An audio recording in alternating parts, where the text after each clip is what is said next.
아픈 엄마를 위해 본가로 돌아온 서연은 집을 정리하다 휴대폰을 잃어버리는데요. 휴대폰을 찾으려 오래된 전화기를 연결하게 됩니다. 하지만 전화는 매번 모르는 여자와 연결되는데요. 그렇게 연결된 의문의 여자 영숙과 대화를 이어오던 서연은 서로가 다른 시간대에 살고 있다는 사실을 알게 됩니다. 서연은 2019년, 영숙은 1999년을 살고 있습니다. 서로 다른 시간대를 살고 있는 두 사람이 한 통의 전화로 연결되는 타임오프 영화 콜입니다. 꼬묵 영화 콜은 프리퀀시, 10월의 동감, 너의 이름은, 미래를 걷는 소녀 등 스릴러부터 로맨스까지 다양하게 변주되어 만들어지는 이제는 익숙함을 넘어 식상한 타임워프물입니다. 그럼에도 불구하고 이 영화는 기대하게 만드는 포인트가 있는데요. 바로 이충현 감독의 연출이라는 점이죠. 이충현 감독은 단편 영화 몸값으로 요소의 영화제에서 수상하며 말 그대로 본인 몸값이 아주 비싸진 감독이죠. 올해 30살의 젊은 감독으로 제가 본 감독 중에 가장 잘생겼다는 특이점이 있기도 합니다. 아무튼 이충현 감독의 몸값이 어떤 영화인지 궁금하실 텐데요. 잠시만요.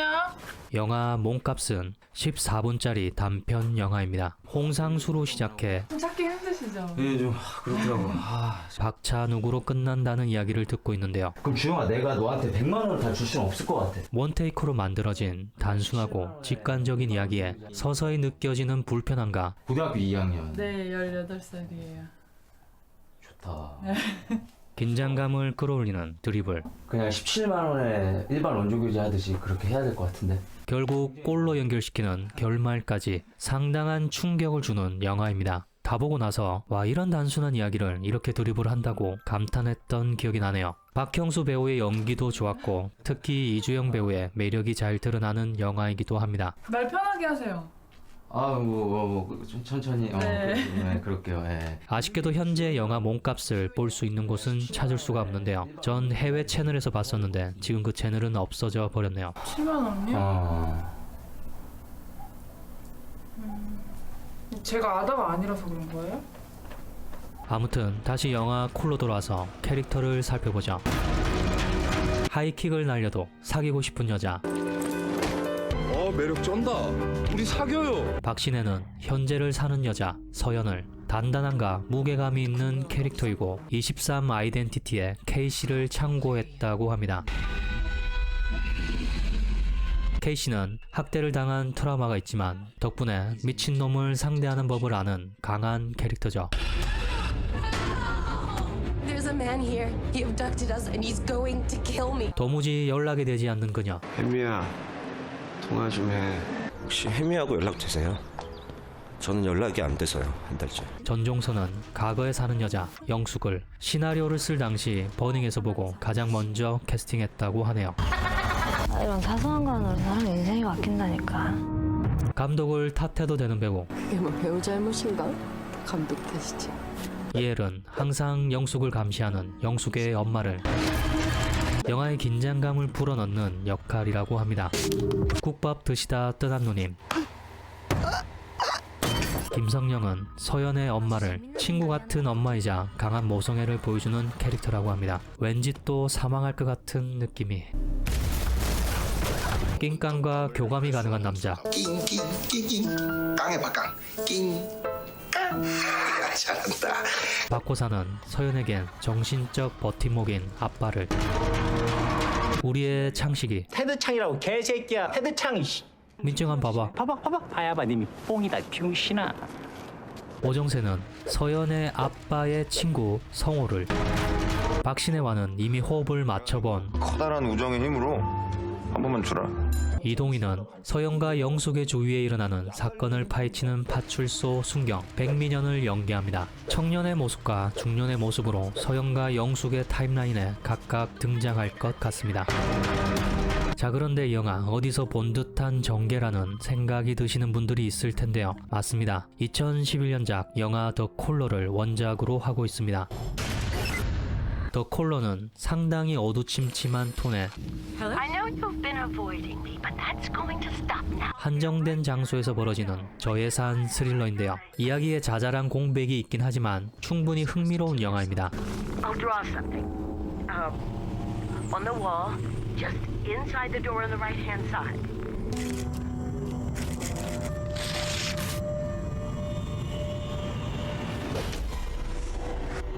개인적으로 결말이 어느 정도 열려 있다고 보고 있는데요. 어느 정도 공백이 생산되긴 하지만 타임오프 자체가 일어나지 않았다고 해석해도 어느 정도 설명이 가능하긴 합니다. 물론 타임오프가 일어났다고 보는 쪽이 더 깔끔하긴 하죠. 아무튼 원작을 보신 분들도 이충현 감독이 선택한 결말이나 재해석한 부분이 흥미롭게 다가갈 포인트가 충분히 있다고 봅니다. You never should have lied. 이번에 공개된 예고편을 보면 전화가 울리고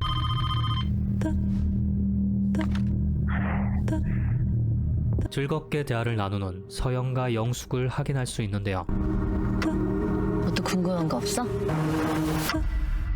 영숙이 자신의 미래를 궁금해하며 20년 후에다. 일순간 긴장감이 흐르기 시작합니다. 그리고 서연이 누군가의 무덤 앞에 서 있는 장면이 나오는데요. 1999년에 사망했다는 걸 보면 아마도 영숙이겠죠. 서연이 이 사실을 영숙에게 그대로 전했는지는 알 수 없지만 서연의 의상과 공간, 헤어스타일이 바뀌는 걸로 봐선 영숙은 이 사실을 알고 과거에서 미래를 바꾸려고 발버둥을 치는 것 같습니다. 그래서 미래가 계속 바뀌는 것 같은데요. 어쩌면 이 무덤의 주인은 영숙이 바꾼 서영과 관련이 있는 인물일 가능성도 있습니다. 아빠에게 뭔가 일이 생기고 존재하지 않았던 공간이 생기며 영숙은 섬뜩한 말을 내뱉기도 하고 아주 재밌는 생각이 하나 났거든? 서연은 복수를 다짐하며 예고편은 마무리가 되는데요. 도대체 영숙은 과거에서 무슨 짓을 하고 있는 걸까요? 한편 감독은 이 영화의 숨겨진 캐릭터를 이야기가 전개되는 집이라고 밝혔는데요. 맨 인 더 다크, 23 아이덴티티, 겟아웃의 컨셉을 참고했다고 합니다. 공간을 통해 인물이 처한 상황을 전달하려는 시도를 했다고 하는데요. 몸값처럼 롱테이크를 시도하기도 했다고 합니다. 그리고 덱스터 오프닝 느낌의 클로즈업된 장면들도 다수 등장하는데요. 인물의 심리나 성격을 잘 전달해주는 것 같습니다. 확실한 존재감을 보여주는 배우들이 다수 출연한다는 것과 이충현 감독의 장편 데뷔작이라는 것이 영화 콜의 기대 포인트라 생각하는데요. 감독의 연출력이 좋은 배우들과 좋은 시너지를 보여주길 바라고, 과연 타임오프가 실제로 일어나는 것인지, 알 수 없는 이유로 트라우마를 가진 서연의 머릿속을 우리가 보는 것인지, 얘네들은 왜 주식이나 로또 번호를 주고받으며 윈윈하지 않고 대립하는지